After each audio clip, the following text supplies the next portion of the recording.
this morning while we sketch this little horny toad. So let's just turn the page and get started. Good morning, good morning, good morning. It is 5:30 in the morning on a, goodness, is it Thursday morning? It is Thursday morning already. On Thursday mornings, I like to do a little thing where I pick a toy from the toy box, a random object from the Random Object Randomogrifier, if you will, and I draw it and we talk about it. Now, we actually do this every day at 5:30 in the morning, so you may want to set that notification bell so you don't miss any of them. But this morning's random object from the Random Object Randomogrifier is a horned lizard, a Texas, not just any horned lizard, a Texas horned lizard.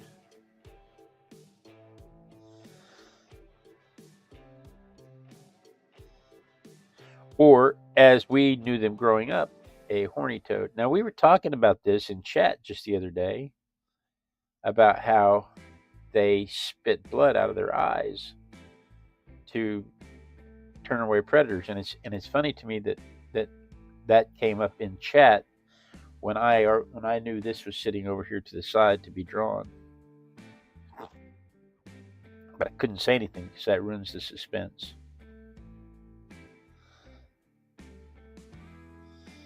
We got Cassandra and Joe and Ivy, my mom and dad.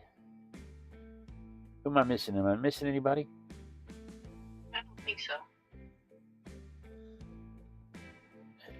Ivy says I'm not making it easy with the number of jokes in her head. Tell me about it, Ivy.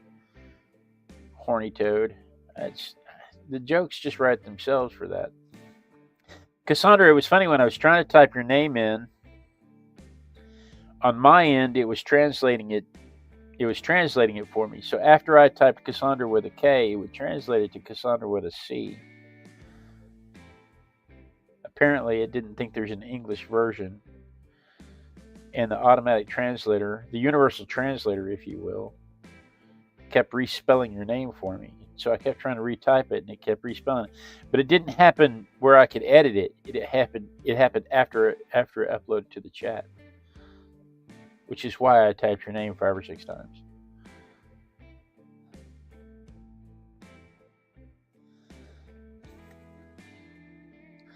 And Joe, good to have you, buddy.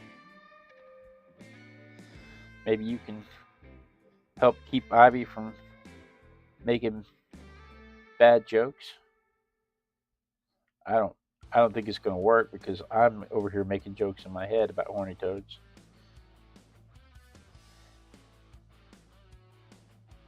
This type of lizard belongs to a family called Phrynosomatides. And the reason that's funny is because it literally means toad body. Phrynosomatidae. It's hard for me to say it this morning. It literally means toad body.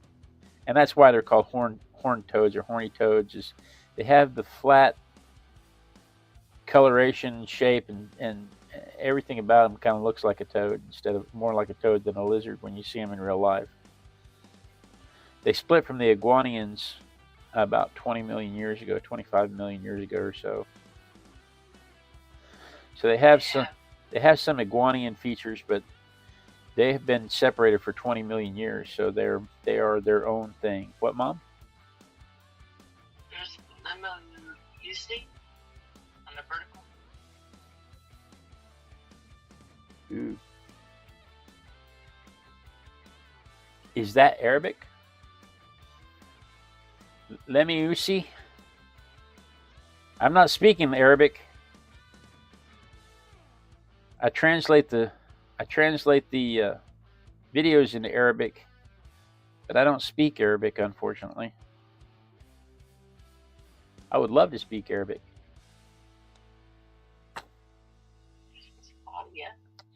Good morning, Claudia. I told a joke the other day on the Thursday night show. I told a joke in Spanish We had a viewer pop in with an Hispanic name. That doesn't necessarily mean she spoke Spanish, but she had an Hispanic name, and I was asking her if she spoke Spanish, and she didn't respond. And then I told my only joke that I know how to tell in Spanish. And when I went to show it to my coworkers, whom I know would have thought it was hilarious, it translated, it overdubbed me in my voice into English.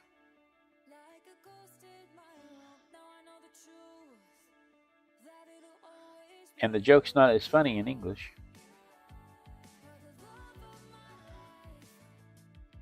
But it is interesting that it translated it live like that. That it translated it into my voice and dubbed it. And when I watch Claudia's recordings, it doesn't do it live for me, but when I watch her recordings, it translates Dutch to English for me. It dubs it in English for me. There's Rick. Good morning, Rick. I don't think it dubs it to Oklahoman though. Of course, I've not listened to see if it dubs it to Oklahoman. Thankfully, Rick and Pamela are just smart enough to understand regular Texas English.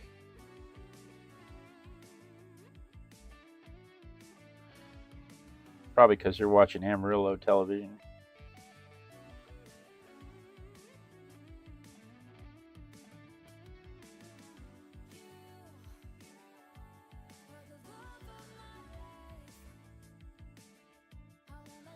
So I don't know if it's translating it into Arabic for you, Lemmy.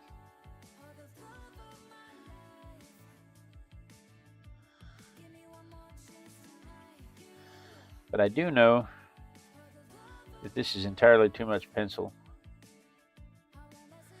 And it's time to move to pen.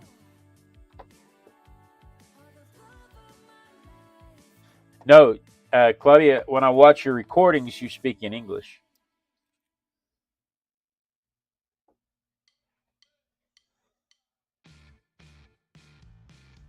When I watch the recordings, it dubs it in English. I hear it in English. When I watch you live, it's in Dutch.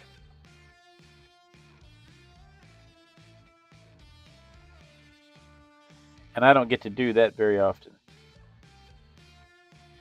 You and Ivy are both on when I'm at work.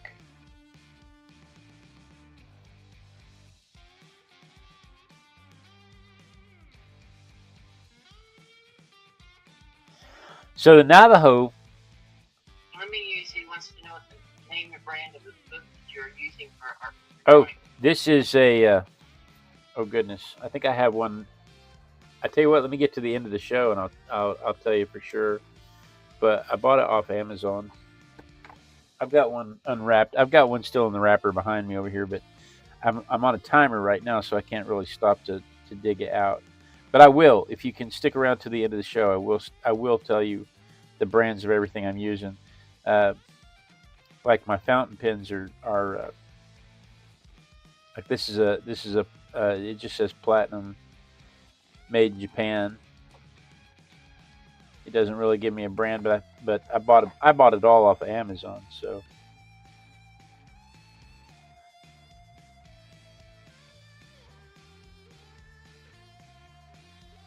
except for my koi watercolors that I'm going to break out here in a minute. My koi watercolors are koi, and I got them originally from Hobby Lobby. And I've been filling it with koi replacements from Dick Blake.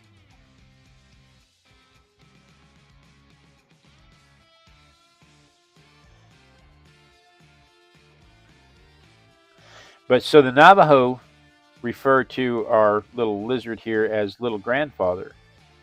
Now, it actually tried to give me the Navajo word for it, but I'm not going to try and pronounce that because there's no way I'm going to understand how the letters, what the actual pronunciation is. I am not a wind talker. I don't speak Cherokee, Navajo, Arapaho. I don't speak any of those languages, and I'm not even close to the pronunciation or intonations. I could try it, but it would just sound like me pretending to speak another language. but it means little grandfather. And they all consider these things good luck, protective spirits.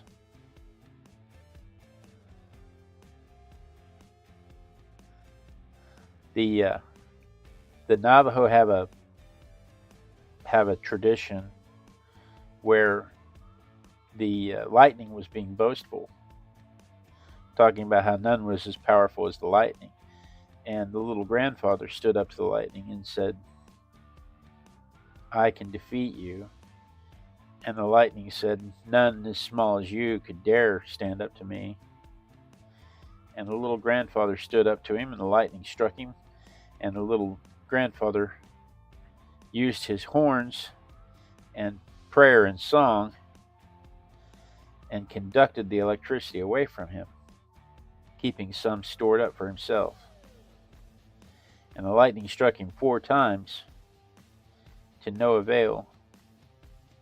And the little grandfather scurried up on top of the clouds to get above the lightning and fired the energy that it had stored in his horns from the lightning's own blasts, and fired them back at the lightning, and it caused the lightning to scatter out into patterns across the sky.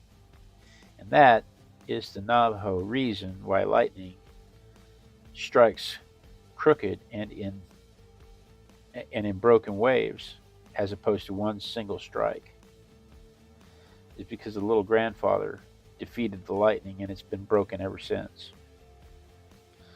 You talk about a cool story.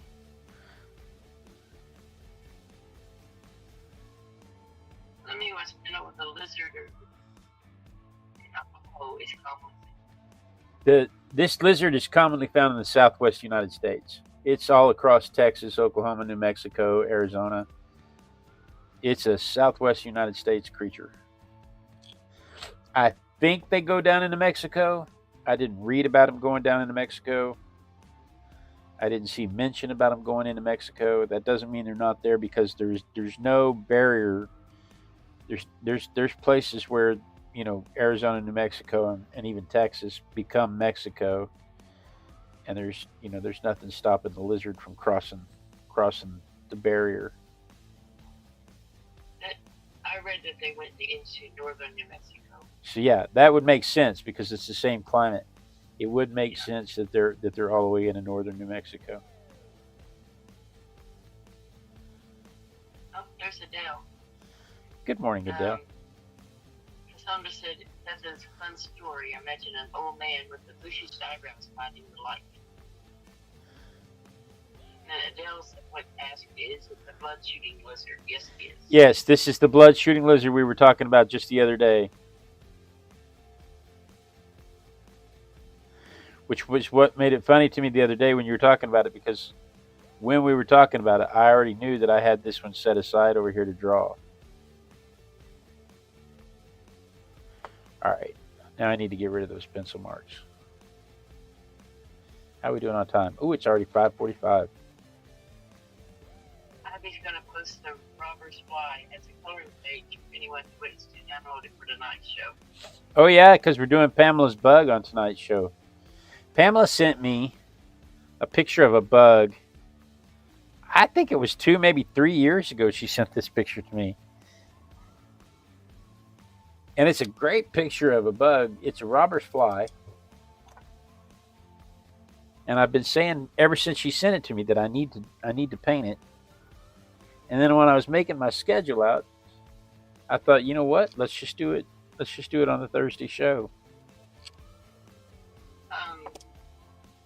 Let me ask if it's endangered or an invasive species or a native species. It's a native species to the American Southwest.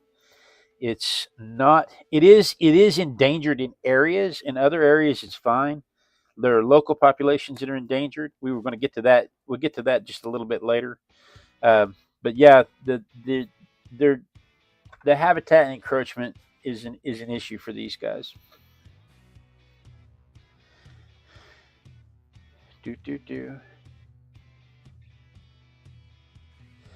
The Pueblo Indians believe that these guys make arrowheads. That when it storms, they use lightning. They use lightning to make arrowheads. The lizards do it and leave the arrowheads behind for the Indians to find, for the Native Americans to find. And so when they find them, they would sing a little song of prayer to them to honor them, and then they would tie a tether, a red tether, to them so they could track them. And then they would look to see in that area, or they would mark the area with a red tether, and then they would come back later to see, after a storm, to see if an arrowhead had been left for them. And it doesn't go on to say anything else about that, but I can imagine that being Santa Claus. You know, I can just imagine some dad telling his son that story, and the son going through the traditions, or daughter telling her kid that story, and the kid's going through the traditions, and then coming back after a thunderstorm and finding an arrowhead there, and their dad just happy as a lark that he got to pass on the tradition. I can see that. I can see that being a thing, and it wouldn't shock me at all. Diego Hernandez. Hello, Diego. Welcome, welcome.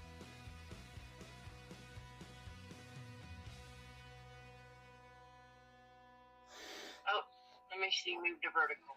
I mean to horizontal. Let me move to the horizontal. Yeah.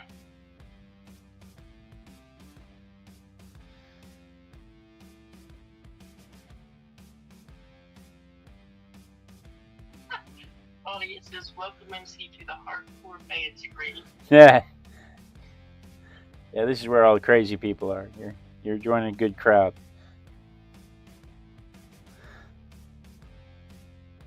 He says you have to subscribe and ring the bell, and he says done.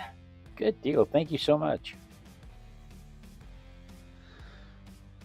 Thank you so much. The Hopis have a world creation story that involves a flood, and these guys and the corn and the corn people and a few others are the survivors of the flood that helped teach man how to survive the world, and they are considered protection spirits. And when they come across one, they associate them with the Earth Mother, and when they come across one, they will pick it up and they will slide it across their chest for a blessing of good luck. I can't imagine them doing that today. I would imagine that was a thing that happened, 100 years ago. I don't really see them picking them up and handling them today, because they are protected. They are a state protected animal.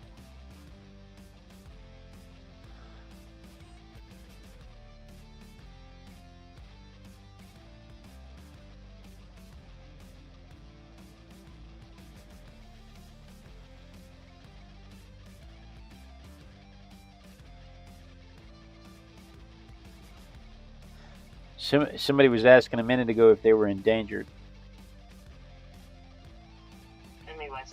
Lemmy was asking if they were endangered. Lemoisi. Yes. So, they are endangered in areas, and the thing that's causing them the most trouble, their main diet is specifically harvest ants, and harvest ants are not approved by the HOA of most Texas neighborhoods. In other words, people who build neighborhoods have a tendency to poison and kill the harvest ants. And so where that happens, they lose their food source, and they don't recover well.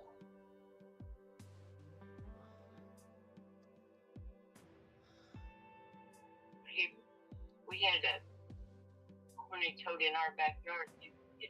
That is sassy. What happened? Like we would have a horny toad in our backyard, but he would be that sassy. We have a ton of ants. Oh yeah. But it's specifically the harvester ants. It's not just any old ant. And that's another problem is we have invasive ant species. Now how we get an invasive ant species, I didn't look into that, but how we get an invasive ant species, who brought ants into the area? Who brought different ants in the area? And the only thing I can figure is that they came in with people's mulch or with people's when they planted grass, the sod, that there might have been ants in the sod when they planted the sod. Is the only thing I can figure as to why there might be invasive ants. We have Scott Hayes of Vertical. She loves Daly's Kitchen and his or her journal. Well, I'm glad to hear that, Sil. And this is a true thing that Cassandra says. HOAs are a curse upon nature. I believe that. Anybody who would serve on the HOA must be a terrible person. My dad is running for board to be on the HOA board in his neighborhood, mainly to curtail some of their more intolerable activities. Let me dry this real quick, and then we can come back with some color.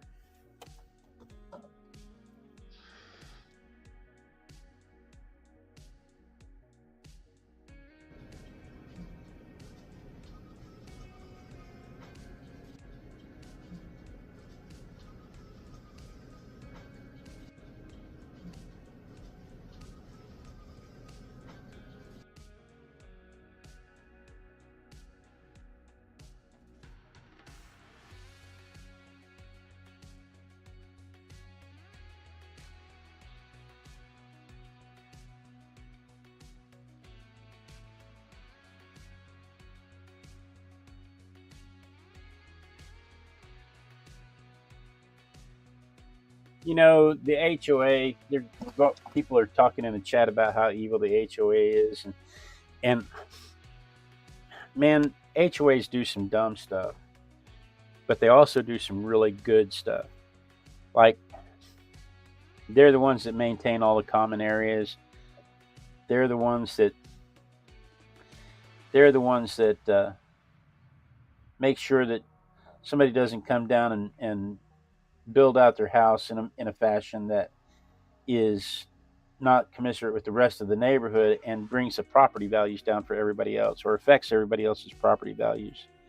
And I mean, it can be a wonderful thing. And I'm gonna rant for a minute, because one of the things that gets me about the HOA, one of the many things that gets me about the HOA, is, for instance, how they pester old people about their houses not being painted, or their lawns not being maintained, or the way they go about it. The thing that gets me is that they could easily say, "Hey, we have the common areas are going to be painted by this company on this date, and we have arranged a discount. If you would like to hire them, we have arranged a discount with them. You're free to use whomever you want. You don't have to use them, but they're going to be here in the neighborhood at this time. And if you would like, here's their number, and you can reach out to them. Or we have arranged a sodding company to provide sod at a discounted rate. If you would like to resod a portion of your lawn, you can come down." Like my parents' HOA provides trees. They give trees away once a year. They give saplings away. So I mean, it's not necessarily a bad thing when done that way. But my personal experience is the lady who does the inspections decided that the side of my house was had running mold on it, and it does not. It has banding marks on it from when they built the materials.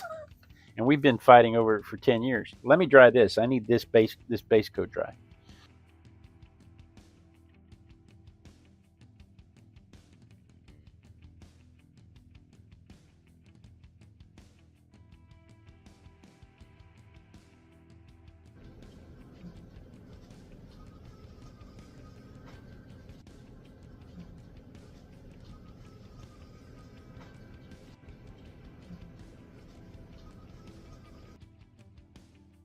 But when your air conditioning goes out in Texas, you cannot. In this part of Texas, you cannot live without air conditioning anymore. We're too spoiled. But when the air conditioning, if your air conditioning goes out, you are not allowed to put a window unit in your house while you're waiting for your air conditioning to be repaired. And you could go a month without air conditioning if your air conditioner breaks down, because during air conditioning season it gets busy for those guys, those repair guys. And you could easily go a month without air conditioning. And they've made it so that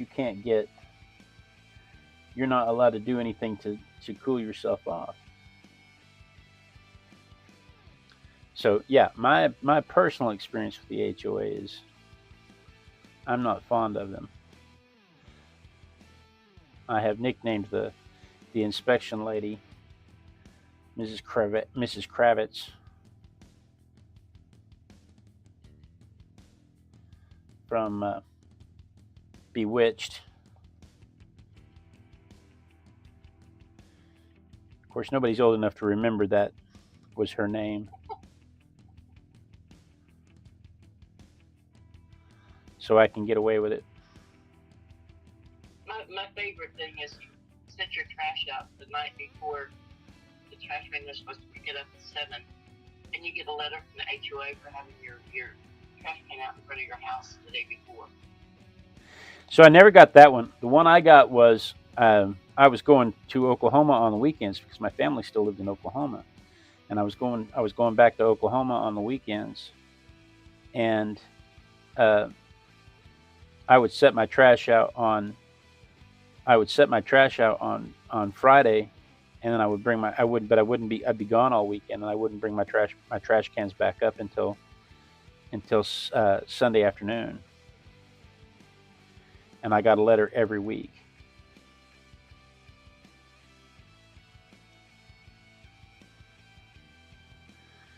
That's the one. That's the one that kept getting me, kept biting me. But this business about the siding on my house, the wood on the siding of my house has banding marks on it. And from one particular angle from the street, the banding marks looks like mold running down the side of the house. But you have to be standing at that specific angle to see it. And once she got in her head that that's what that was, you couldn't convince her otherwise.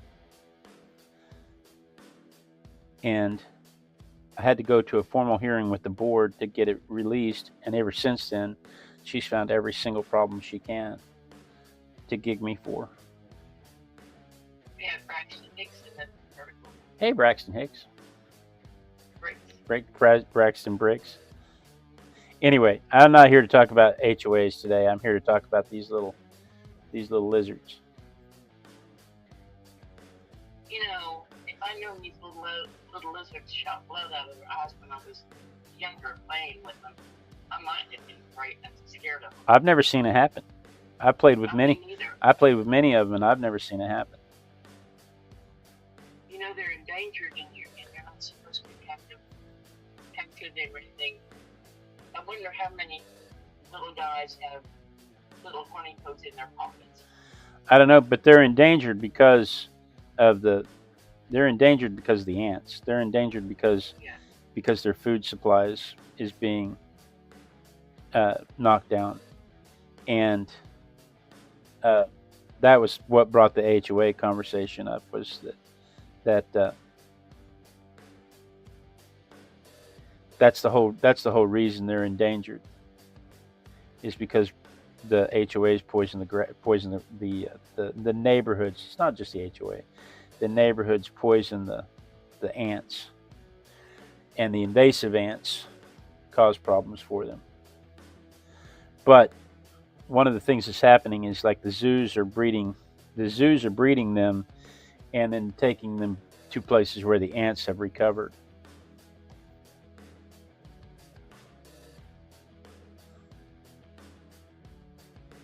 So where the population of ants has recovered, they're putting the repopulation efforts in the hopes that they can keep these things from going away. They serve a very important job in our environment in keeping the ant populations under control. Let me dry this real quick and then we'll ink it. We're already past time.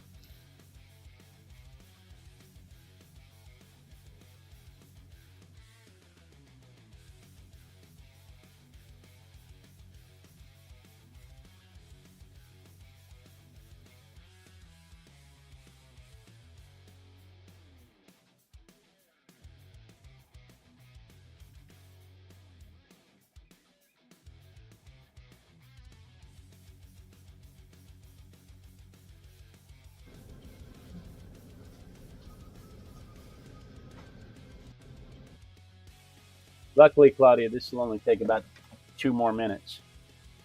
She's worried about me. But this part goes pretty quick. Unless that page keeps wrinkling up on me, and then we're going to have problems.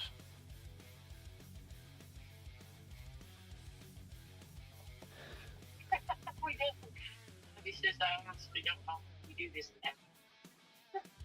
You know, sometimes what gets me is, I'm doing an eel, for instance, or what was that? It was a Wells catfish. I'm doing a Wells catfish, which is basically just a little torpedo. And that one takes me past time. But then yesterday, I do an astronaut with all kinds of detail on it. And I'm done 10 minutes early. Rick says, Pam swiped in this morning, but we'll be here on tonight's show. She'll be excited if you want to use her bug to draw tonight. Thanks. I'm excited to use her bug to draw tonight. I've been meaning to get to it for a long time.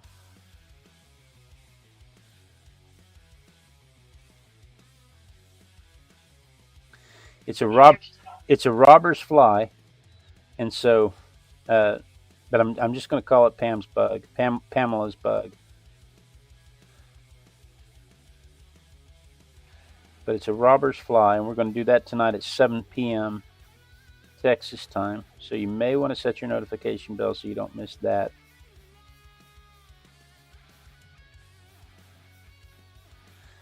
Dun dun dun. Okay. And then we need to. There's Tice. I looked up to see Tice and went off my mark. I used to have that problem when I started off welding too. I'd be welding this perfect little bead and I'd be 3 inches away from the joint. Oh well.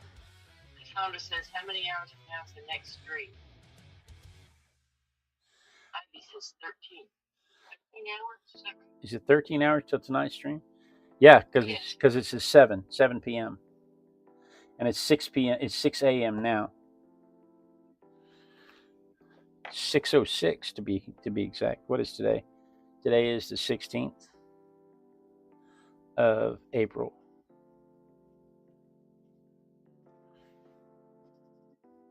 So there is my version of it based on the photograph, compared to the photograph. Let me show it to you from my perspective.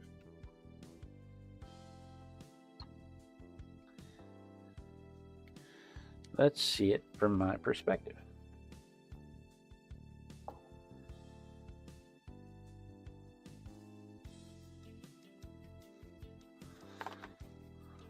Yeah, Claudia has to have insomnia to watch us.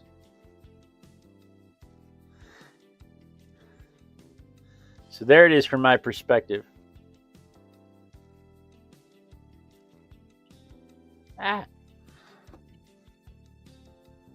So tomorrow, let's see what we have tomorrow. What could it be? What could it be? The suspense. It's the suspense. Oh, look, everybody. It's an eel. I was just talking about this. It's an eel. This one is a yellow eel, which is actually a glass eel, which is actually, well, we'll talk about how they thought these things were about 5 or 6 different species for hundreds of years, and then suddenly found out that they were just different stages of the same life cycle.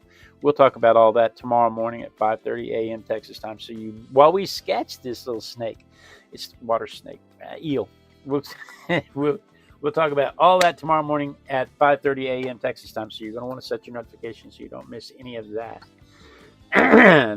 Ty says he will have to get his stuff plugged back in tomorrow night so he can hopefully be there. Well, guys, thank you so much for joining me. I do look forward to this every day. It's my favorite part of the day when I get to art with my besties. I'm so happy everybody could join me today. Joe, Ivy, Rick, Pamela, Claudia, Cassandra, Tice is here. There's a couple of new people. Who are the new people? Yeah, we got Braxton Bricks, Sil Hayes, Diego was here, Lemmy's here. Yep. Let me see. Who am I missing? There's another name that I'm missing. Joe, Cassandra, Did I mention Adele? I don't know. Adele, Paz. Was Adele here? Silva. I mean, it was a Silva, yes. Silva. I think I called out Silva already. But guys, thank you. Guys, thank you so much for joining me this morning. I really do enjoy it. Have a fantastic day. Be sure and tune in tomorrow. Same Artistic Biker time, same Artistic Biker channel. And then we dance. We dance until somebody says they see me dancing, because that means the lag has caught up with the stream and I don't have to worry about being cut off mid-sentence. It gives everybody a chance to say hello and goodbye. It gives you a chance to click the clicky thingies this way if you're on the horizontal, or this way if you're on the vertical. But the most important thing is that I don't get cut off